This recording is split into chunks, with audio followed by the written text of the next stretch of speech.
Hello my dear friends, in today's video we will review in chapter 2 demand and supply.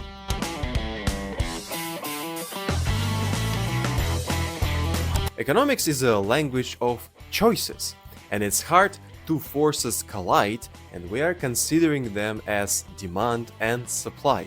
Demand is the quantity of consumers that are willing and able to buy products at different prices over some period of time. As you can see on the graph here, demand is a downward sloping curve and the law of demand is so simple. As prices falls, demand goes up and vice versa.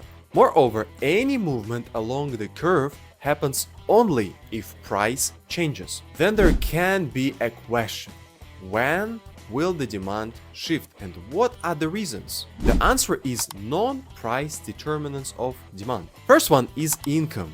Higher income, higher willingness to buy, and higher demand and vice versa. It is important to note that it can be different goods, of course. It can be normal and inferior goods. Normal goods are typically goods when income rises. I prefer to buy more, higher demand. The examples are personal car, luxuries. Inferior goods are goods when income rises. I prefer to buy less, it will be less demand. The examples are junk food, public transports, and mass market. The second is preferences and tastes. Group of people or individuals can hate some products. The third one is substitutes. Two goods have similar need or quality. If the price of one good increases, then demand for another increases, and vice versa. The fourth one is complements, goods that can be used together, such as tennis ball and tennis racket. If the price of one good increases, then demand for another decreases, and, of course, vice versa. And the last but not least, expectations. If consumers expect that in a year the price for coffee will increase, then they will buy it now, and demand shifts right. Moreover, do you consider what is your main goal as a consumer on the market? I will answer: to buy a product, but let me clarify. If you want to buy something, you always take into account two conditions: price, it's pretty logical, and preferences. As for price, yes, it is quite simple. Less price, more demand, and etc. But what about preference? In IB economics, especially for HL, there is an economic term utility, which comes to satisfaction of consumers of consuming goods. Simply, it tells us my own willingness to consume these goods. What do you think? If I am so hungry and there are 10 snack bars, which gives me the best satisfaction? Yes, correct, the first one, but what about others? Each additional snack bar will give me less satisfaction than the previous one.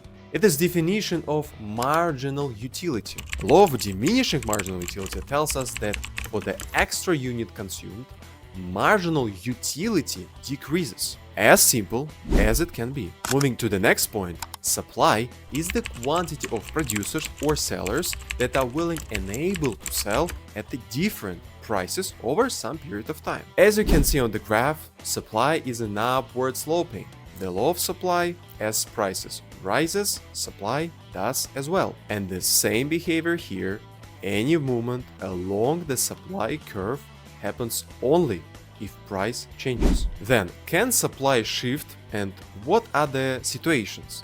The answer is also non-price determinants of supply. The first is costs. More costs, less opportunity to sell, and therefore supply shifts left. Second one is technology. If a country has a developed technology or even a company, it can boost the production. Supply shifts right. Third one, tax, is a government instrument that decreases the production. Therefore, supply shifts left. Third one is a government instrument that boosts production, and supply shifts right. And the last is expectations. Producers can expect that market economic conditions can change or something else can happen. Therefore, if everything is stable, then supply will shift right, and vice versa. Moreover, any producer has a bunch of details and things.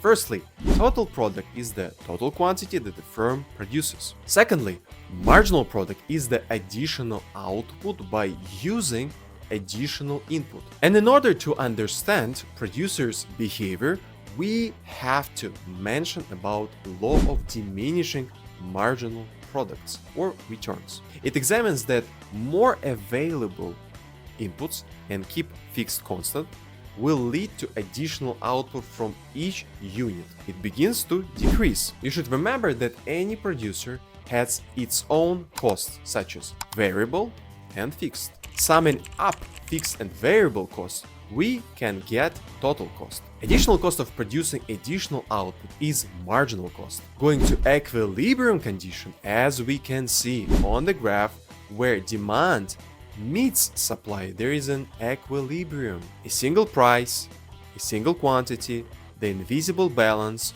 where quantity demanded equals quantity supplied. For example, 100 consumers and 100 goods by producers. There is no market failure. Moreover, on another graph, price above equilibrium, we can see here consumer surplus and producer surplus. Consumer surplus will be price above equilibrium, producer surplus price below equilibrium.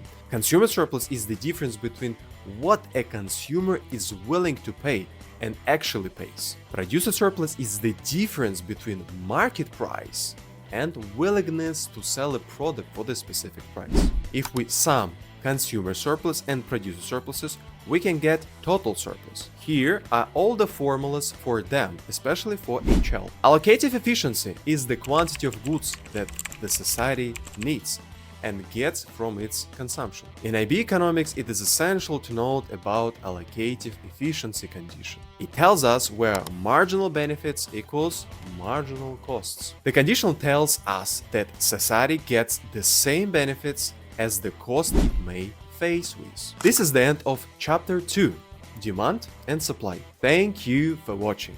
Subscribe and stay tuned. Bye bye.